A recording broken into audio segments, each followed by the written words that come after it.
Ya, selamat datang di kuliah saya. Saya adalah Koko Bahrudin.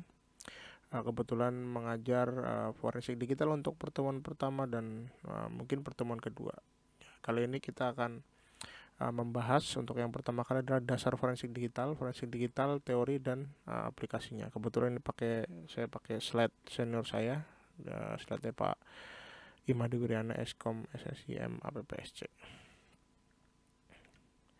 Nah, ini adalah mungkin ini teman-teman udah tahu lah ya, apa yang namanya digital forensik ini udah banyak digunakan di beberapa kasus yang ada, baik yang udah lama maupun sekarang. Nih yang paling terkenal adalah kasusnya kopi sianida gitu kan, kasusnya Jessica Kumala Wongso. Nah, ini adalah salah satu perdebatan bagaimana ahli forensik digital di Indonesia. Nah, kita bahas forensik. Forensik itu apa sih sebenarnya gitu kan? Forensik itu adalah postmortem atau suatu aksi ya, yang dilakukan ketika selesai sebuah kejadian. Nah, itu adalah forensik. Nah, ini adalah bagaimana forensik itu terjadi. Pertama adalah dari insiden gitu kan. Dari insiden, adanya insiden maka adanya forensik. Lalu ketika forensik itu apa yang sebenarnya dilakukan adalah insiden analisis gitu kan. Insiden analisis ini bisa digunakan sebagai sistem improvement atau sebagai namanya court evidence atau namanya barang bukti di persidangan gitu kan. Ketika sistem berada pada kondisi tidak aman, insecure state, sama dengan untuk melanggar kebijakan dapat terjadi karena baik tidak disengaja, nah, itu kan algoritma salah, implementasi salah, sengaja, serangan eksploitasi, shutdown, disconnected, incident response prosedur gitu kan. Nah, itu uh, macam-macam bagaimana forensik itu bisa dilakukan. Nah, forensik sendiri itu apa sih? Forensik adalah penggunaan ilmu pengetahuan dan teknologi untuk menyelidiki dan menetapkan fakta di pengadilan pidana ataupun perdata, itu forensik. Walaupun pada dasarnya digital forensik tidak hanya digunakan pada saat pengadilan, tapi pada dasarnya ilmu digital forensik itu digunakan untuk membuktikan suatu kasus yang berhubungan dengan IT gitu. Nah, pengetahuan forensik tidak saja dibutuhkan oleh penyidik, tetapi juga pengembang sistem, sehingga memungkinkan sistem yang dikembangkan dapat diforensik secara lebih mudah. Betul sekali. Jadi, yang namanya forensik ini juga bisa digunakan oleh para pengembang sistem agar nantinya sistemnya itu mudah dilakukan eh, digital forensik gitu kan. Selama ini kan sistem apa adanya. Lalu ketika kejadian di forensik, nah itu kadang sangat menyusahkan gitu karena sistemnya tidak mendukung untuk diforensik. Nah, juga forensik juga sebagai bidang riset juga bisa dilakukan kayak misalnya raw issue, privacy protection, criminal investigation, discovery, compliance dan macam-macam. Nah, ini adalah berbagai bidang riset yang ada di digital forensik. Nah, ini beberapa istilah dalam digital forensik. Pertama ada investigasi, yaitu mengidentifikasi siapa, apa, dan bagaimana. Lalu bisa juga memonitor jaringan, mengidentifikasi serangan lain, lakukan recovery, mengembalikan sistem ke kondisi awal, lalu pelaporan dan tindak lanjut. Ini secara garis besar digital forensik prosesnya seperti ini. Lalu tantangannya adalah menjaga ketersediaan dan integritas barang bukti. Iya, betul sekali, karena yang namanya barang bukti digital itu kan sangat mudah dirubah ya. Bayangkan teman-teman kalau punya suatu dokumen gitu kan. Untuk berubah dokumen itu kan mudah banget ya, tinggal dibuka aja dokumennya, lalu kita edit, lalu kita save, maka dokumennya udah berubah.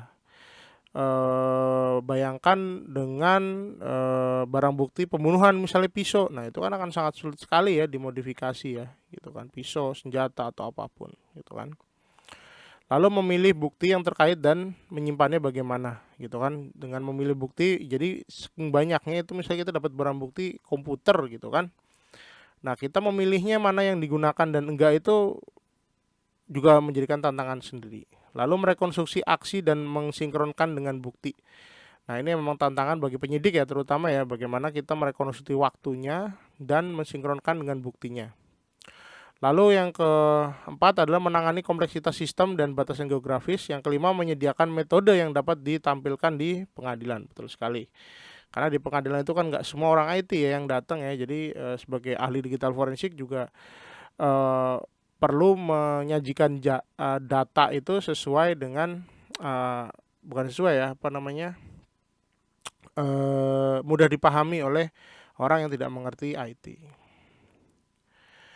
Ini adalah bagaimana penanganan barang bukti digital. Jadi kalau kita bicara forensik, kita maka bicara dengan yang namanya barang bukti digital. Nah, ini penanganan barang bukti digital dalam digital forensik itu adalah tidak ada bukti penting yang rusak, hancur atau terkompromis oleh prosedur yang digunakan. Jadi jangan sampai barang bukti itu rusak, hancur atau teredit, terubah gara-gara prosedur yang dilakukan. Bukti relevan yang diekstrak, ditangani secara baik dan diproteksi dari kerusakan fisik dan magnetis, meminimalkan penanganan menggunakan barang bukti original yang potensial. Jadi barang buktinya selalu dikopi dulu, baru itu dilakukan analisis. Lalu yang ketiga adalah dokumentasikan perubahan dan aksi yang dilakukan, menjaga chain of custody. Chain of custody adalah sebuah catatan apa yang kita lakukan terhadap barang bukti tersebut, gitu kan. Misalnya hari ini barang buktinya saya ambil jam sekian, barang buktinya serial numbernya apa, itu semua ada di chain of custody. Lalu hari berikutnya saya mengambil barang bukti untuk menganalisis bla bla bla bla, itu ditulis semua di namanya chain of custody. Lalu berikutnya adalah bisnis hanya terganggu sebentar. Tentunya ini harus diusahakan walaupun pada kenyataannya sangat sulit dilakukan, karena untuk melakukan forensik kita nggak bisa live, tapi kita harus matikan dulu, kita cloning harddisknya dan teman-temannya. Stepnya mungkin di pertemuan berikutnya nanti ada. Itu pasti akan mengganggu bisnis yang sedang berjalan. Lalu berikutnya informasi tentang klien yang digunakan untuk eksplorasi forensik secara etis dan legal terjaga dan tidak tercemar. Nah, ini contohnya adalah misalnya ada barang bukti berupa handphone, lalu kasusnya korupsi gitu kan. Nah, di kasus korupsi itu yang perlu dibuktikan adalah kegiatan korupsinya gitu kan. Tapi ketika kita membuka atau mengakses barang bukti tersebut ternyata ada chat-chat mesum atau chat-chat mesra. Nah, itu sebenarnya kita tidak boleh membuka juga gitu kan. Nah, kalaupun kita sudah membuka, melihat, kita tidak boleh melampirkan itu menjadi bukti atau digunakan untuk menyerang seseorang, itu tidak boleh gitu. Jadi yang namanya barang bukti itu harus bisa membuktikan suatu kasus, jadi relevan dengan kasus tersebut. Lalu berikutnya tidak mengambil aksi di luar kemampuan yang dimiliki ya gitu. Jangan sampai kita mengambil aksi sebagai seorang analis digital forensik di luar kemampuan yang dimiliki. Nah, ini adalah chain of custody gitu kan. Chain custody harus dilakukan selama umur hidup barang bukti. Dokumen yang berisi kronologi pergerakan dan penanganan barang bukti digital, lalu bisa terdiri dari banyak dokumen gitu kan. Ada proses akuisisi, pergerakan barang bukti, rekaman, menggunakan ekstrak dan teman-temannya. Nah, chain of custody harus memiliki informasi minimal berupa ini ada identitas barang bukti yang unik, serial number, OID dan teman-temannya. Siapa yang mengakses, siapa yang memasukkan, mengapa barang bukti itu diperiksa, perubahan yang tidak terelakkan pada barang bukti, itu juga semua harus tercatat dengan baik di chain of custody.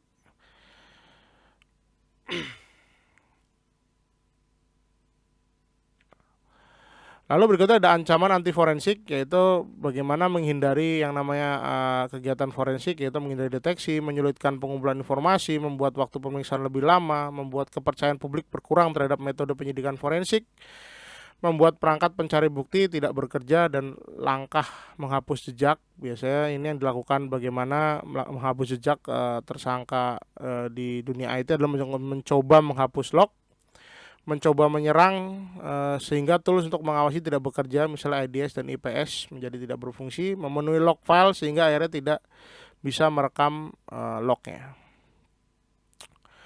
Nah, permasalahan yang ada di forensik ini adalah yang ada sekarang di Indonesia adalah minimnya jumlah SDM dengan pengetahuan TIK di lembaga pemerintahan, kompleksnya materi digital forensik. Sebagian besar membutuhkan dasar pengetahuan TIK yang sangat advance, perangkat bantu yang sangat beragam, bukti dengan ukuran yang sangat besar rata-rata. Kalau kita buktinya, bayangin aja kalau kita barang buktinya sebuah server, maka ukurannya akan sangat besar sekali, gitu kan. Lalu berikutnya ada kasus yang kompleks, beragam device, sistem operasi, aplikasi, storage, rekam jejak di internet dan sebagainya. Lalu SOP yang harus dipatuhi agar valid sebagai bukti digital. Nah, ini ada contohnya, ada case yang kompleks adalah ragamnya sistem operasi. Jadi setiap sistem operasi itu tentunya forensiknya akan berbeda gitu kan. Ragamnya media penyimpanan tentunya ketika kita mendapatkan media penyimpanan SSD atau micro SD bahkan hard disk itu akan sangat berbeda. Ragamnya jenis file system dari sistem operasi. Lalu rekaman jejak via internet di lokasi berbeda. Lalu beragam teknologi yang udah ada sekarang. Contoh kompleksitas teknis file system itu ada beberapa, lihat ada FAT, NTFS, X2, X3, X2 sampai LVM gitu kan.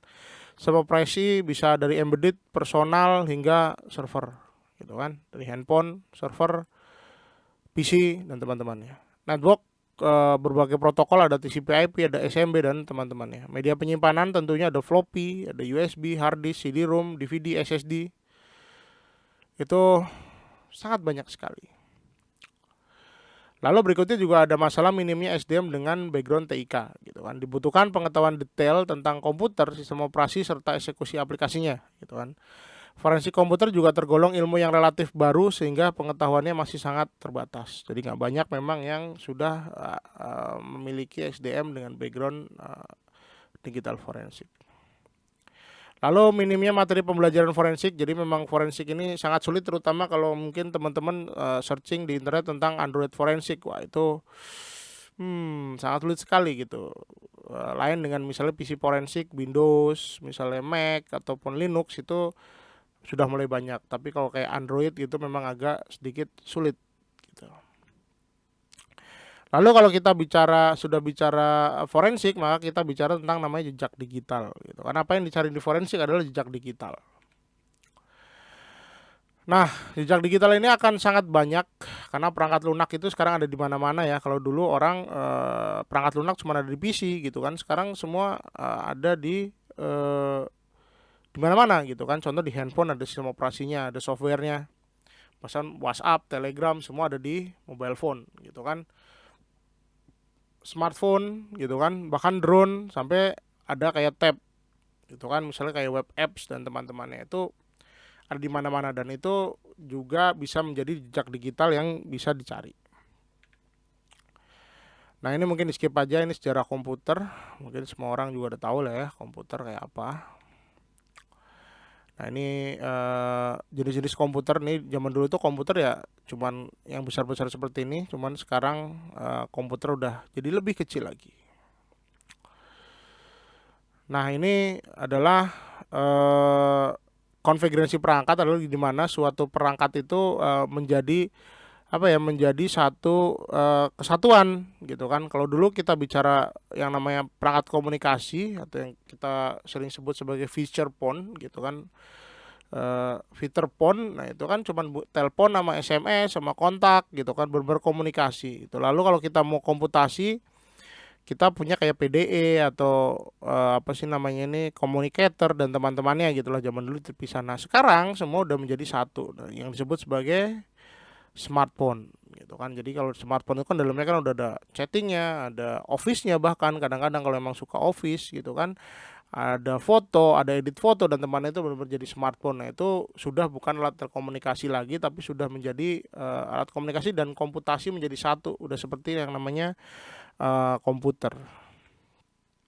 Nah komponen dari sistem komputer sendiri itu ada hardware, itu perangkat keras, software itu perangkat lunak, brainware itu SDM, manajemen organisasi itu ada SOP, dan berikutnya ada jaringan. Nah perangkat keras itu terdiri dari setiap sistem komputer terdiri dari paling tidak satu central processing unit, paling enggak satu, walaupun di dalam satu CPU itu ada banyak core ya. Sekarang mungkin udah pada tahu lah, quad core, dual core, core lah banyak lah gitu. Kalau dulu cuma single core. Memory to hold program and data, lalu I/O device itu perangkat komunikasi, dan long term storage. I/O device itu ya kayak RAM, kayak hard disk gitu kan. Nah, long term storage itu hard disk, floppy disk, CD-ROM gitu. Yang short term itu RAM, karena RAM itu akan hilang ketika kita merestart komputer kita atau proses kita. Nah, ini next aja. Nah ini adalah alur bagaimana prosesor itu memproses sebuah data gitu kan. Primary storage, main memory memiliki fungsi menyimpan program yang akan dijalankan, menyimpan sistem operasi yang mengelola pengoperasian sistem, menyimpan data yang digunakan oleh program. Nah ini contohnya adalah input device, ini masuk data. ke dalam memori, lalu ini ada storage device, lalu dia mengeksekusi di prosesor, lalu menampilkannya di output. Ini yang terjadi ketika komputer itu bekerja. Jadi ada beberapa penyimpanan, contohnya adalah storage device yang kita kenal kayak hard disk, lalu ada memori yang kita kenal sebagai RAM, lalu ada ini prosesor. Jadi apapun yang akan dieksekusi oleh komputer, dia pasti akan memasukkan dia ke dalam memori. Nah, di sini apa hubungannya dengan digital forensik? Nah, ketika kita melakukan digital forensik, nantinya sebelum kita mengakuisisi storage gitu kan, mengambil data di storage, kita harus mengambil data di memori, karena pada saat program tersebut berjalan ada data-data yang berada di dalam memori komputer tersebut gitu. Nah, ini karena ya itu tadi saya bilang, ketika komputer ini berjalan gitu kan, nah itu ada sesuatu di dalam memori tersebut, kayak misalnya virus itu kadang-kadang ketika dia berjalan, dia di hard disk kita cari udah nggak ada virusnya gitu, kita udah jadi korban lah. Virusnya di mana jalannya? Dia ada di memori gitu. Nah, ketika kita forensik, kita bisa ambil data-data yang ada di memori ini pada saat komputer tersebut sedang bekerja. Nah, ini CPU, mungkin teman-teman udah tahu, bisa di next aja. Nah, ini memori. Nah, ini beberapa step-step bagaimana komputer ini bekerja ya, seperti yang tadi saya jelaskan di depan tadi. Ini adalah penyimpanan sekunder, adalah digunakan untuk menyimpan data di luar CPU. Nah, ini ada hard disk, hard drive, ada floppy disk, ada CD, macam-macam lah, mungkin teman-teman udah tahu lah ya. Nah, ini adalah volatile dan non volatile. Ini sebenarnya dasar banget di komputer. Adalah non volatile, ada data tetap ada walau catu daya telah dimatikan, gitu kan.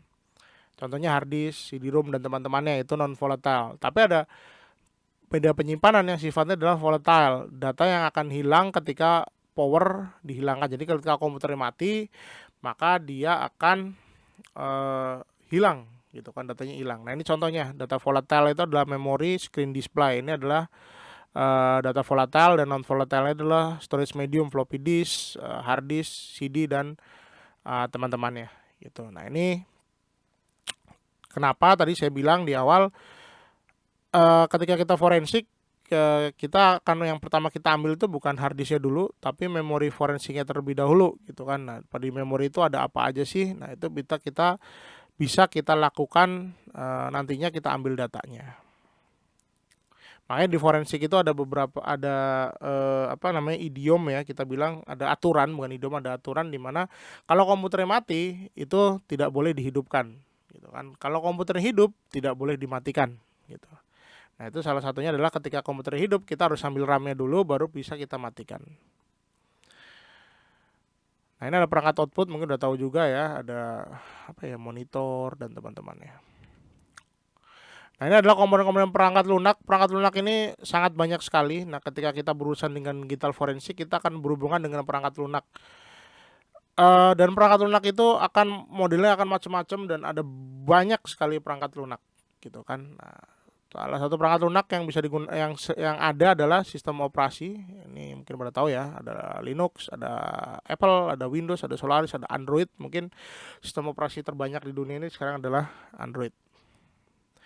Berikutnya ada program sistem, ada linker, ada loader, lalu ada program aplikasi yang dikembangkan untuk fungsi tertentu, misalnya Office, editor, dan teman-temannya. Dan berikutnya ada program aplikasi khusus atau yang tailor-made atau yang dibikin. Nah, bayangin kalau kita mendapatkan suatu komputer yang kita ingin cari barang buktinya, gitu. Kita harus cari semua di perangkat lunak yang mungkin ada. Misal, saya cari ya mungkin dia tersangkanya pernah bikin tulisan di Word, gitu kan. Nah, kita harus tahu tuh Word itu nyimpen filenya itu ada di mana aja, gitu kan.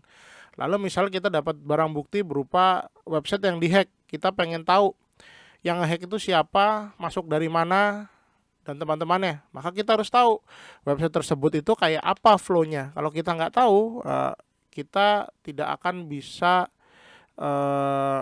mengambil jejak-jejak digital yang ada di kasus tersebut, gitu. Itu kenapa yang namanya ahli digital forensik itu juga perlu belajar tentang perangkat lunak, gitu kan, dan teman-temannya.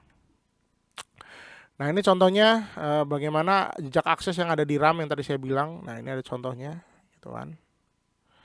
Reply to Facebook feed extracted from RAM and browser cache in HTML format and JSON format. Nah ini jadi kita bisa ngekstrak di komputer tersebut dari penulis apa di RAM-nya gitu kan. Nah ini contohnya, menarik. Nah ini jejak mobile device. Nah ini contohnya macam-macam. Nah ini mobile device ini memang agak sedikit sulit ya untuk melakukannya secara tanpa alat ya. Kalau kita kayak di PC, kita cukup punya software. Nanti mungkin di pertemuan berikutnya dijelasin softwarenya apa aja. Kita cukup punya software. Kita bisa colok, kita bisa lakukan forensik terhadap perangkat tersebut. Nah kalau di mobile device ini memang agak sulit. Kita membutuhkan suatu alat khusus untuk kita bisa mengekstrak baik Android, iPhone, bahkan BlackBerry. Mungkin sekarang BlackBerry udah nggak ada ya gitu. Nah itu jejak di mobile device itu macam-macam lah, bisa chat, WhatsApp, Telegram dan teman-temannya, bisa juga posting Twitter, dan pokoknya yang semua ada di dalam mobile device itu bisa kita gunakan sebagai jejak digital, GPS misalnya, SMS, phone gitu. Itu mungkin aja bisa dilakukan. Nah, berikut juga ada jejak digital di dalam cloud storage. Ini contohnya Dropbox, mungkin masih ada yang pakai nggak Dropbox ya? Mungkin masih ya. Atau Google Drive lah, hampir sama. Nah, ini juga bisa aja nih jejak digital, contoh di sini. Nah, ini Edgar Air nih siapa yang trial ngakses gitu kan, IP-nya dapat, versionnya berapa. Nah, country-nya juga dapat. Nah, ini bisa menjadi juga jejak digitalnya. Nah, ini potensial sumber bukti, berapa bukti dalam digital forensik itu bisa macam-macam. Main transaction record, tentunya di database, business record, email traffic, di email itu juga bisa menjadi barang bukti. Record held by third party itu juga bisa jadi barang bukti. Personal computing, gadget, smartphone dan teman-temannya, data media, access control log gitu kan, atau configuration event, error, other internal file and log gitu kan. Nah, pokoknya log ini sangat penting lah digital forensik itu. Jadi kalau teman-teman yang konsentrasi juga di bidang programming, itu juga harus penting belajar bagaimana kita membuat log yang baik supaya ketika terjadi sesuatu kita bisa telusuri. Lalu internet activity log, ini adalah history browser. Lalu antivirus log, intrusion detection log. Jadi kalau kita punya server, kita biasanya punya namanya IDS. Nah itu ada intrusion detection system atau server. Nah itu punya log. Pokoknya log itu adalah catatan sebuah aksi lah gitu kan. Tadi saya lupa jelasin log. Log itu adalah catatan segala proses yang terjadi dalam suatu software gitu. Jadi misalnya kita punya software buku tamu gitu kan. Nah, itu kita jangan buku tamu lah. Kita punya software pendaftaran kuliah, manajemen penerimaan mahasiswa misalnya gitu kan. Nah, itu semua di situ tercatat di lognya. Misalnya user A melakukan verifikasi ijazah terhadap peserta X gitu kan. User A menerima usulan peserta X. Nah, kita nanti ketika ada apa-apa, ada su atau apa, kita bisa lihat lognya. Siapa sih yang melakukan penerimaan terhadap peserta X ini gitu kan. Siapa yang melakukan verifikasi terhadap peserta X ini. Nah, itu adalah yang disebut sebagai log, catatan segala aksi dari sebuah perangkat lunak gitu kan. Lalu backup media, telepon logs, yaitu misal kita ingin membuktikan bahwa dia pernah menelepon dan mengancam. Nah itu kita bisa lihat di telepon logs misalnya. Telepon recording, ini nggak ada sih ya telepon recording ya, jarang ya orang telepon terus di record. Mungkin ada sih beberapa tapi jarang. Physical security access control log, misalnya tapping dan teman-teman, kita ingin membuktikan bahwa orang itu memang masuk pada jam sekian ke suatu ruangan gitu kan, menggunakan ID-nya siapa.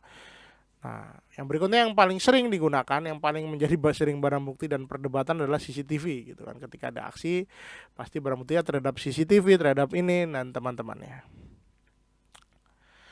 Nah, barang bukti digital sendiri apa sih? Barang bukti digital adalah sebuah informasi pembuktian suatu kasus yang disimpan atau ditransmisikan dalam bentuk digital dan dapat digunakan di pengadilan gitu kan. Jadi yang namanya barang bukti itu ya sesuatu yang bisa digunakan untuk membuktikan sesuatu di muka pengadilan. Permasalahannya adalah binding yang terjadi di dunia cyber dengan dunia nyata gitu kan. Nah, pertanyaannya adalah apakah dari email user@mesin.com memang diketik oleh si pemilik account? Itu adalah tantangan tersendiri. Saya punya akun Twitter Bahrudin22 gitu kan. Tiba-tiba saya nggak tahu Bahrudin22 itu kehack, lalu bikin suatu post yang menghina pemimpin negara atau apa, lalu saya dilaporkan polisi gitu kan. Padahal saya tidak sedang menguasai Twitter tersebut, tapi Twitter tersebut milik saya gitu. Nah, itu bagaimana suatu barang bukti membuktikan bahwa yang menulis itu memang saya atau janjian orang lain. Nah, itu adalah permasalahan binding yang terjadi di dunia cyber dengan dunia nyata tadi. Lalu biometric input ini juga sekarang sering digunakan ya, kalau masuk tinggal pakai fingerprint atau apa, ini juga bisa menjadi barang bukti digital dan bisa menjadi berbahaya sekali kalau ini bocor. Maka orang akan bisa dapat fingerprint kita. Lalu dari sekian banyak barang bukti gitu kan, nah aspek utama dari penanganan barang bukti digital itu apa sih gitu kan. Nah, pertama barang bukti itu harus bisa diaudit, barang bukti itu harus bisa repeatability, jadi bisa diulang dengan hasil yang sama. Lalu dia memiliki kemampuan reproducibility gitu kan. Lalu berikutnya adalah kemampuan untuk memberikan pembenaran atau justifiability. Jadi harus dia barang bukti itu harus bisa memberikan justifikasi gitu kan. Nah, itu adalah aspek utama dalam penanganan bukti digital. Nah, berikutnya kemampuan audit adalah memungkinkan asesor independen mengevaluasi kinerja dari DFR dan DES. DFR itu adalah Digital Evidence First Responder gitu kan. Nanti dijelasin di pertemuan berikutnya. Lalu ini bisa dicapai ketika DFR dan DES telah mendokumentasikan segala tindakannya. DFR dan DES harus mampu memberikan pembenaran setiap tindakan yang diambil. Proses yang dilakukan harus tersedia untuk asesor independen untuk diuji secara ilmiah. Lalu berikutnya ada kemampuan melakukan pengulangan. Pengulangan akan dilakukan bila hasil tes yang sama diproduksi dalam kondisi berikut. Menggunakan prosedur dan metode pengukuran yang sama, menggunakan instrumen yang sama dengan kondisi yang sama, dan dapat diulangi setiap waktu setelah tes sebenarnya dilakukan. Jadi pokoknya setiap diulangin itu hasil tesnya selalu sama, jangan sampai dia beda-beda gitu kan. Itu adalah dapat melakukan pengulangan. Lalu kemampuan direproduksi kembali. Pengulangan dibuat bila hasil tes sama dengan kondisi, menggunakan metode pengukuran yang sama, menggunakan instrumen yang berbeda dengan kondisi yang berbeda, dapat direproduksi setiap waktu setelah tes sebelumnya dilakukan. Jadi ketika kita misalnya kita punya barang bukti X gitu, kita menggunakan software A gitu kan, hasilnya adalah 1, 2, 3. Lalu kita coba dengan software B, hasilnya harus 1, 2, 3 dong, jangan sampai 1, 4, 6, 7 gitu kan, berbeda. Nah, itu bagaimana kita menangani barang bukti, kita harus memenuhi hal-hal tersebut. Ya, terima kasih sampai situ. Mungkin nanti di pertemuan 2 kita akan lebih dalam lagi membahas forensik digital. Terima kasih. Silakan jika ada pertanyaan bisa ditanyakan di forum atau bisa langsung menghubungi pengajar. Terima kasih.